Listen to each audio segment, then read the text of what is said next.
পলাশপুর গ্রামে মালতী নামে একটি মেয়ে তার ছোট্ট পরিবারের সাথে বাস করত। মালতীর পরিবারে ছিল বাবা, মা আর দাদু। দাদু ছিলেন এক গাছপ্রেমী মানুষ, তাই তিনি তার বাড়ির উঠোনে নানা রকমের ভেষজ গাছের বাগান তৈরি করেছিলেন। দাদুর দেখা দেখি মালতীও দিন দিন গাছপ্রেমী হয়ে উঠতে শুরু করে। কোথায় যাও দাদু তুমি? এই তো দিদি ভাই, জঙ্গলের দিকে একটু যাচ্ছিলাম, গিয়ে দেখি আজ কোনো ঔষধের গাছ সেখানে খুঁজে পাই কিনা। আমাকেও নিয়ে চলো না তোমার সাথে দাদু। না না দিদি ভাই, তুই বাড়িতে থাক, তোর মা জানতে পেলে হয়তো তোকে বকাঝকা করবে। এরপর মালতীর দাদু একা জঙ্গলে চলে যায়।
না, আজ জঙ্গলের ভেতরে এসেও কোনো ভেষজ গাছ খুঁজে পেলাম না।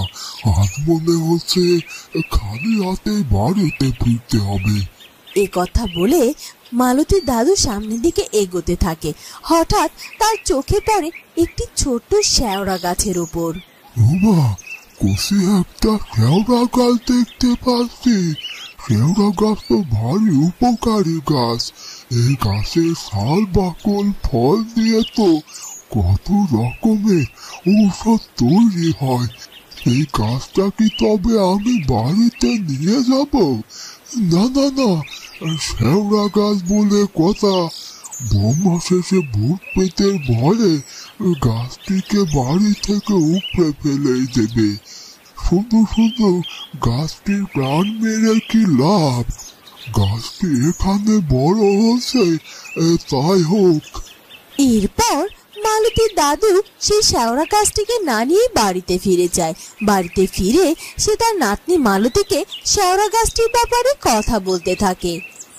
ও মা দাদু, শেওড়া গাছটি যদি এতটাই উপকারী হয় তাহলে তুমি কেন ফেলে চলে এলে বলো তো? তুমি কেন বাড়িতে গাছটিকে নিয়ে এলে না? তুই তো তোর মাকে জানিস দিদি ভাই। তোর মা যদি দেখতে পায় আমি শেওড়া গাছ এনে বাড়িতে লাগিয়েছি, তাহলে তো কুরুক্ষেত্র বাঁধিয়ে দেবে। কারণ লোকের মুখে মুখে শোনা যায় শেওড়া গাছে নাকি পেত্নী শাকচুন্নির বসবাস করে। ওসব নিয়ে তুমি চিন্তা করো না তো, আমি মাকে বোঝাবো। কাল আমি তোমার সাথে গিয়ে ওই কচি শেওড়া গাছটা নিয়ে আসবো। পরদিন মালতী আর তার দাদু মিলে সেই জঙ্গলে যায় সেই কচি শেওড়া গাছটিকে বাড়িতে নিয়ে আসার জন্য। এবং তারা তাদের বাড়ির এক পাশে সেই গাছটি রোপণ করে। গাছটি ছোট হওয়ায় মালতীর মায়ের চোখে গাছটি পড়ে না। কিছু মাস পর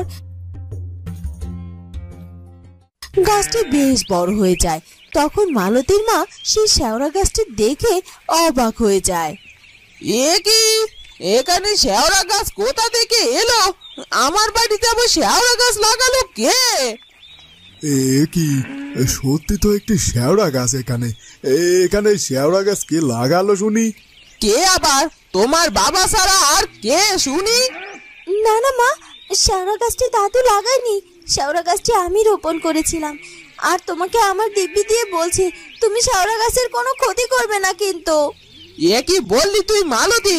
শেওড়া গাছ সম্পর্কে তোর কোনো ধারণা আছে? বাড়িতে শেওড়া গাছ লাগানো মানে শাকচুন্নির বাসা তৈরি করা। তুমি এত চিন্তা করো না তো, গাছটি তো আগে বড় হোক, তারপর দেখা যাবে ক্ষণ। এরপর কেটে যায় কয়েকটি বছর।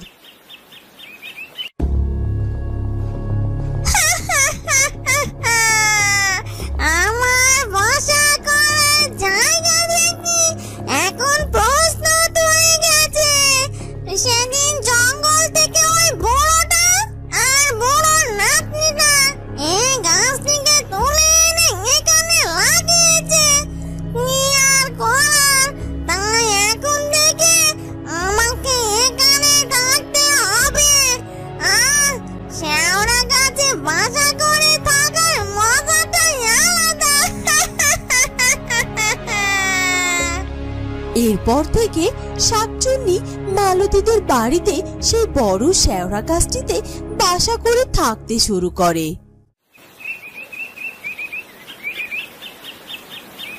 বউ, এই দেখো দেখো, হাট থেকে আমি আজ কত বড় দুটো ইলিশ মাছ কিনে নিয়ে এসেছি। আজ এই দুটো ইলিশ মাছকে একসাথে রান্না করবে, বুঝলে তো?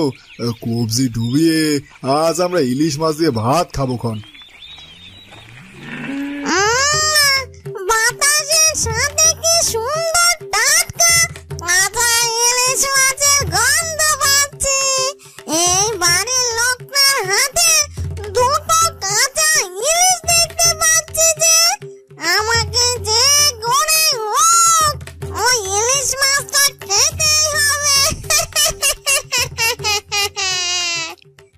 ও মা, শোনো না, আজ একখানে ইলিশ মাছ রান্না করবে আর একখানে ইলিশ মাছ ভেজে দেবে আমায়। ভাজা ইলিশ মাছ খেতে না আমার বড্ড ভালো লাগে। ঠিক আছে, দেবক্ষণ। ওই মেয়েটি দেখছি আমার মতো ইলিশ মাছ পছন্দ করে, আর আমারও তো ইলিশ মাছ খেতে বড্ড ভালো লাগে। তবে আজ বরং কাঁচা ইলিশ না খেয়ে একটু ভাজা ইলিশ খাবো। এরপর মালতীর মা রান্নাঘরে গিয়ে ইলিশ মাছ রান্না করে এবং সে একটি ইলিশ মাছ ভেজে একটি প্লেটে তুলে রাখে। আর তখনই শাকচুন্নি শেওড়া গাছ থেকে নেমে এসে মালতীর রূপ ধারণ করে আর রান্নাঘরে গিয়ে মালতীর মাকে বলে, মা, তোমার ইলিশ ভাজা হয়েছে, আমায় এখন খেতে দেবে? হ্যাঁ রে মা, ইলিশ মাছ ভেজে ওই দেখ আমি প্লেটে তুলে রেখেছি। তুই ওখান থেকে একখানা খেতে পারিস, আর বাকিটা ভাতের সাথে পরে সবাই মিলে একসাথে খাবো ক্ষণ। এরপর শাকচুন্নি মালতী রূপে ইলিশ মাছ ভেজে রাখা প্লেট থেকে সবগুলো ভাজা ইলিশ খেয়ে নেয়। খাওয়া শেষে রান্নাঘর থেকে সে বেরিয়ে যায়।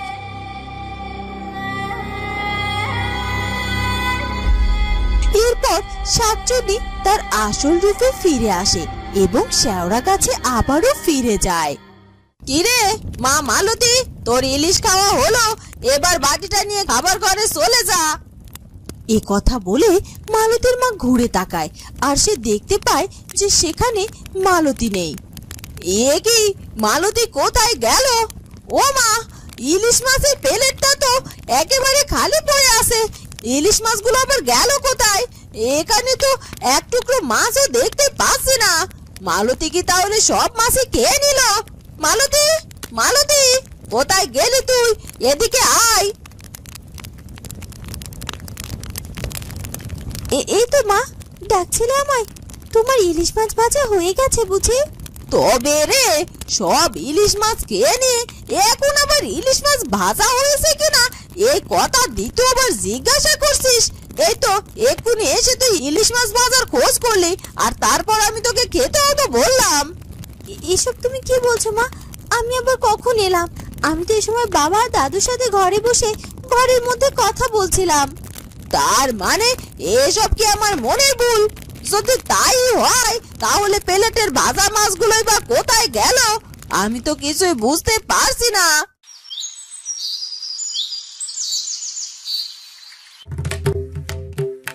আগে যখন জঙ্গলের ভেতরে শেওড়া গাছে থাকতাম তখন কি আর এত ভালো মন্দ খেতে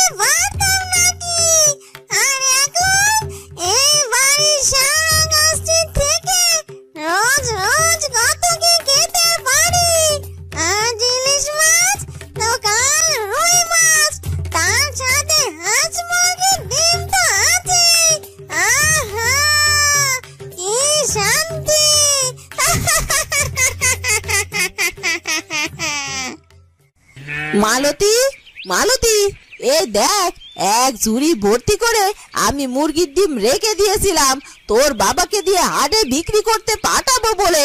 সব ডিম কোথায় গেল? এর আগের দিন আমার হাঁসের সব ডিমগুলো গায়েব হলো, আর আজ আবার মুরগির ডিম। আমার বাড়িতে এসব কি চলছে? নাকি তোরা ইচ্ছে করে আমার সাথে এমন শয়তানি করছিস বলতো? কি বলছো কি মা তুমি? শুধু শুধু তোমার সাথে বাড়ির সবাই কেন এমন শয়তানি করতে যাবে বলো তো? তোরা যদি কিছু নাই করে থাকিস তাহলে আমার বাড়িতে নিশ্চয়ই কোনো ভূত প্রেত বা কোনো শাকচুন্নি ভর করেছে। হ্যাঁ হ্যাঁ হ্যাঁ হ্যাঁ, এইবার আমি একদম ঠিকই ধরেছি। ওই যে ওই শেওড়া গাছ, ওই শেওড়া গাছে নিশ্চয়ই কোনো শাকচুন্নি বা পেতনি বাসা বেঁধেছে। না না না না, তোদের কথা শুনলে চলবে না। আমি আজই ওই শেওড়া গাছ কাটার ব্যবস্থা করব। এই কথা বলে মালতীর মা একটি কুড়াল নিয়ে শেওড়া গাছটি কাটতে যায়। তোর এত বড় সাহস! তুই কিনা আমার থাকার জায়গা নষ্ট করতে চাইছিস? এবার তো আমি তোর গাল মটকে দেব। এই কথা বলে শাকচুন্নি শেওড়া গাছ থেকে নিচে নেমে আসে আর মালতীর মার ঘাড় চেপে ধরে। ও মা, কে কে কোথায় আছো? বাঁচাও, বাঁচাও আমায়, বাঁচাও।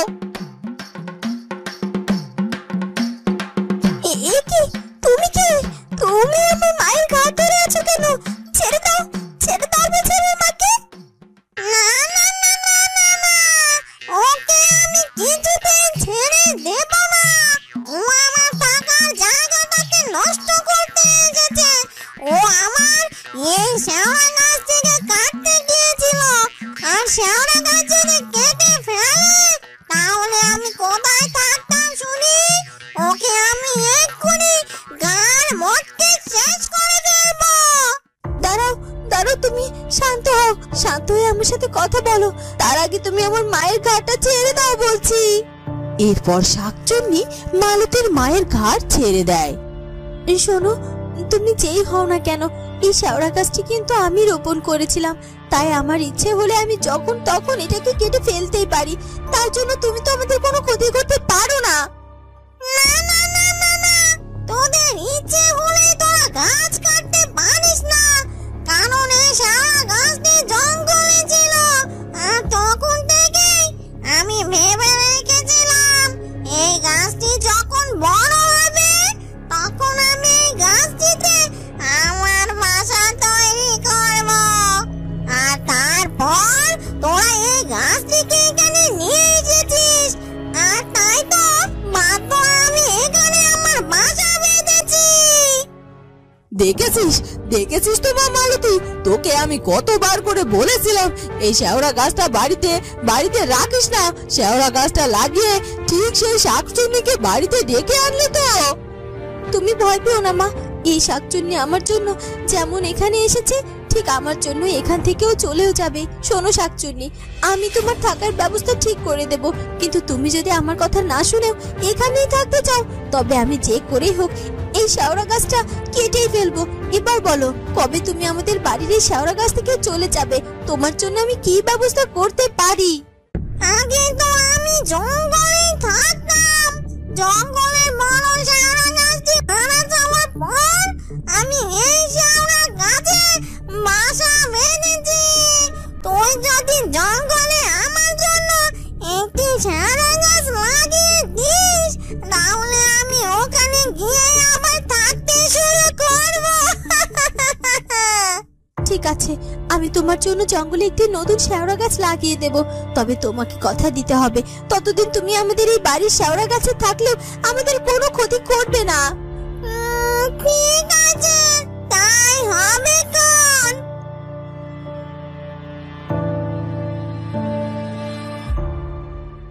এরপর মালতী একটি শেওড়া গাছের চারা নিয়ে জঙ্গলে রোপণ করে দেয়। কয়েক বছর পর সেই গাছটিও বড় হয়ে যায় এবং তাদের বাড়ির শেওড়া গাছের সেই শাকচুন্নি জঙ্গলে নতুন শেওড়া গাছে বাসা বাঁধে।